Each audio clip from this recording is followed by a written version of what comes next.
11월 26일 새벽 예배를 시작하겠습니다. 사도신경으로 우리의 신앙을 고백하시겠습니다. 나는 전능하신 아버지 하나님, 전지의 창조주를 믿습니다. 나는 그의 유일하신 아들, 우리 주 예수 그리스도를 믿습니다. 그는 성령으로 잉태되어 동정녀 마리아에게서 나시고 본디오 빌라도에게 고난을 받아 십자가에 못 박혀 죽으시고 장사된 지 사흘 만에 죽은 자 가운데서 다시 살아나셨으며 하늘에 오르시어 전능하신 아버지 하나님 우편에 앉아 계시다가 거기로부터 살아있는 자와 죽은 자를 심판하러 오십니다. 나는 성령을 믿으며 거룩한 공교회와 성도의 교제와 죄를 용서받는 것과 몸의 부활과 영생을 믿습니다. 아멘. 다 함께 찬송가 405장 찬양하시겠습니다.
오늘 우리 공동체의 성경 읽기 본문은 시편 2편입니다. 그중 7절에서 9절까지 읽고 말씀을 나누도록 하겠습니다.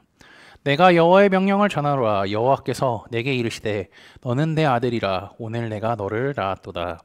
내게 구하라. 내가 이방 나라를 내 유업으로 주리니 내 소유가 땅끝까지 이르리로다. 내가 철장으로 그들을 깨트리며 질그릇같이 부수리로다 하시도다. 아멘. 오늘은요 시편 2편의 말씀을 나누도록 하겠습니다. 시편 2편은요 제왕시에 속하는 시편입니다. 제왕시는 왕과 관련된 것을 노래하는 것입니다. 이 시는요 원래 현세적 통치자인 인간왕을 위한 노래였지만 이것은 유다 왕국 멸망 이후에 인간왕에 대한 기대가 무산되면서 미래의 이멸, 메시아적인 왕을 기대하는 시로 재해석되었습니다. 시편 2편은요 4단락으로 나눌 수가 있는데요 1에서 3절, 4에서 6절, 7에서 9절, 10에서 12절로 나눌 수가 있습니다. 먼저 1에서 3절은요 이방 나라들의 반란의 내용으로요 어제 본 말씀에서 의인의 길과 악인의 길이 나눠져 있듯이 이방 나라 민족들이 하나님을 거스르기 위하여서 쓸모없는 음모를 꾸미고 있고 이들이 악인의 길을 걸어간다고 우리는 확인할 수가 있습니다. 그럼요 그들이 쓸모없는 짓을 꾸미는 것을 2절과 3절에서 확인할 수가 있는데요. 이 세상에 군왕들이 나서며 관원들이 서로 꾀하여 여호와 그의 기름 부은 자를 대적하며 우리가 그들의 맨 것을 끊고 그의 결박을 벗어버리자 하는도다. 여호와 그의 기름 부은 자를 대적한다고 합니다. 시편 1편에서는요, 개인적인 차원에서 하나님의 뜻에 순종하는 삶을 이야기했다면요, 2편은 국가적, 그 다음에 정치적, 집단적인 차원에서 하나님의 뜻을 이제 따르는 사람, 반역하는 사람들의 모습이 드러나고 있습니다. 이 반역하는 사람들은요, 하나님 품 안에서 어떻게든 벗어나려고 할 뿐더러 하나님과의 관계를 단절시키려고 합니다.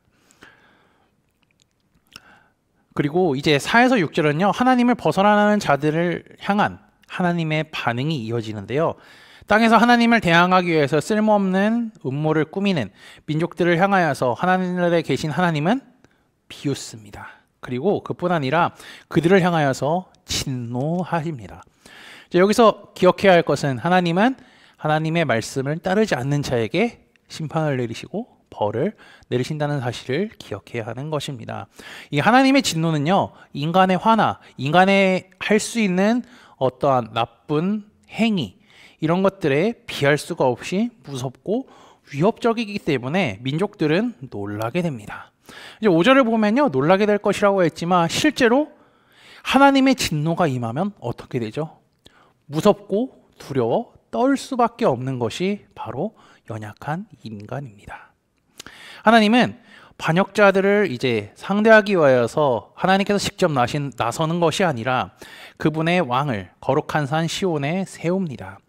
이것을 메시아적 왕이라고 하는데요. 이 메시아적인 왕은요, 시온산에 있다고 하는데 둘 다 메시아적 왕이나 시온산이나 둘 다 하나님의 선택을 받아 그분께 속한 존재입니다. 하나님의 선택을 받은 시온산의 메시아적 왕의 선포가 7절과 9절에 이어집니다. 이 제가 읽었던 본문 말씀이죠. 7에서 9절을 읽으면요, 세 가지 요소가 들어가 있는데요. 첫 번째, 왕은 하나님의 아들이라고 칭함을 받습니다. 한번 7절 하반절을 잠깐 볼까요? 여호와께서 내게 이르시되 너는 내 아들이라 오늘 내가 너를 낳았도다. 여기서 왕은요, 태어날 때부터 하나님의 아들로 간주되지 않습니다. 애굽 왕은 어떻죠? 태어날 때부터 자신들이 믿는 신의 아들이라고 칭함을 받는데요. 여기서 메시아적인 왕은요, 왕으로 즉위할 때 비로소 하나님의 아들이 된다는 것입니다. 일종의 입양 절차를 거쳐야 그분의 아들이 된다는 것이죠. 구약의 왕권은요, 진정한 통치자이신 하나님의 뜻을 구현하면서 도구의 역할을 할 뿐임을 우리는 확인할 수가 있습니다. 하나님은 왕에게 신성을 부여하지 않았기에 왕은 신이 아니며 하나님의 뜻을 위임받은 대리인일 뿐입니다. 둘째는요, 세상에 통치권이 주어져서요, 이방 나라를 유업으로 주신다고 말씀하셨습니다. 그리고 셋째는 원수들에 대한 지배권이 왕에게 위임되고 있음을 우리는 확인할 수가 있습니다. 이제 하나님이 세우신 이 메시아적인 시온의 왕은요, 하나님의 명령이 담긴 조서를 읽습니다. 그리고 이방 나라를 향하여서 마지막 최후 통첩을 하는데요, 이것이 10절에서 12절에 기록되어 있습니다. 그는 최후 통첩을 하면서 이렇게 말하고 있죠. 그런즉 군왕들아 너희는 지혜를 얻으며 세상의 재판관들아 너희는 교훈을 받을지어다. 시온의 왕은 하나님을 대적하는 자들에게서 무엇을 얻으라고? 지혜를 얻고 교훈을 얻으라고 이야기를 하는데요. 그럼 이 교훈과 지혜가 무엇을 의미할까요? 그 다음 밑으로 11절을 보시면 답이 나와 있습니다. 여호와를 경외함으로 섬기고 떨며 즐거워할지어다. 여기서 하나님을 경외하는 것은요, 그분께 내 자신을 항복하는 것을 의미합니다. 그리고 섬기는 건 역시 존경과 경외의 마음이 없다면 할 수 없는 것이죠. 즉 하나님께 순종하는 것, 쉽게 설명하면 하나님께 순종하는 것이 지혜와 교훈이라고 할 수 있습니다. 그리고 우리가 잠언을 보면요, 지혜가 무엇인지 또 설명이 있죠. 우리가 자주 외우는 말씀입니다. 여호와를 경외하는 것이 지혜의 근본이요 거룩하신 자를 아는 것이 명철이니라. 하나님을 알고 경외하는 것이 그만큼 중요하며 지혜의 시작이라는 것이죠. 그럼 지혜와 교훈을 받은 사람은 어떻게 살아갑니까? 하나님의 발에 입을 맞추며 살아가라고 이제 이야기하는데요. 이것은요, 존경과 복종의 표현입니다. 존경하는 마음과 그리고 내가 복종한다는 것을 이제 하나님 앞에 눈으로 보여주라는 것이죠. 하나님을 대적하는 것이 아닌 그분을 존경하며 복종하는 자들에게는 하나님께서 살아갈 길과 피할 길을 열어주신다는 것을 우리는 확인할 수가 있습니다. 여호와께 피하는 모든 사람은 다 복이 있도다. 결국 여호와께 이제 의지하기 때문에 피하게 된다는 것이죠. 이러한 사람은 이제 복이 있다라고 합니다. 또 이렇게 행동을 하는 것은요, 하나님께 내 모든 것을 맡기고 의지하겠다는 것을 의미합니다. 이러한 사람이 어떠한 사람이죠? 시편 1편에서 보면 행복한 사람, 복 있는 사람이라고 합니다. 어제 1편에서도 봤지만 복 있는 사람은 악인의 길을 멀리한 채 하나님의 말씀을 늘 가까이 두고 공부하며 하나님만을 유일한 피난처로 확신하며 살아가는 사람이죠. 시편 2편에서 약속한 메시아의 약속은요, 언제 이루어졌죠? 신약시대에 예수님을 통하여서 이루어졌습니다. 하나님의 약속의 말씀은 결국에는 그대로 다 이루어진 것이죠. 시편이 처음 쓰였을 때는 유다의 왕, 이스라엘의 왕을 위하여서 쓰였지만 결국에 그 진짜 의미는 하나님의 아들 예수 그리스도로 이루어진 것입니다.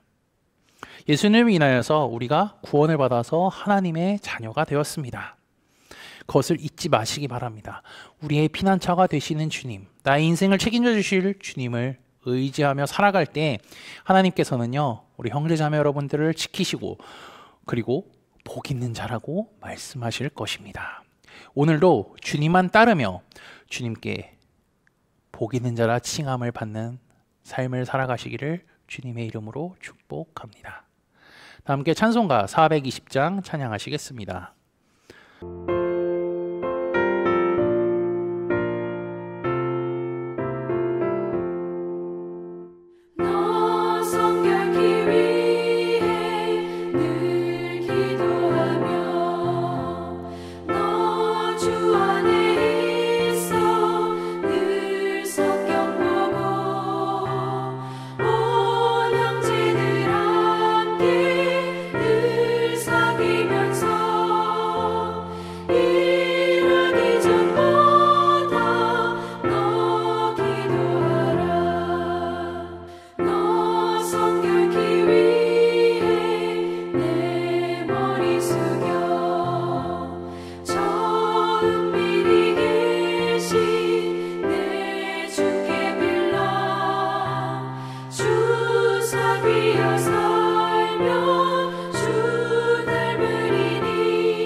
다 함께 기도하시겠습니다. 오늘 하루도 주님께 찬양과 경배로 할 수 있게 하심에 감사합니다. 주님이 내 삶을 주장하시고 인도하신다는 사실을 굳게 믿으며 주님과 동행하는 한 주가 되게 인도하여 주옵소서. 12주 동안 크게 은총을 입은 사람 시리즈 말씀을 듣게 하시고 말씀을 통하여서 주신 깨달음과 은혜를 우리가 날마다 기억하며 살아갈 수 있도록 하옵소서. 아울러 같이 믿음 생활을 하는 형제자매들을 통하여서 받은 은혜를 나눌 수 있게 하시고 그것을 듣고 또한 기억하며 그들을 위해서 중보할 수 있는 우리가 되게 하옵소서.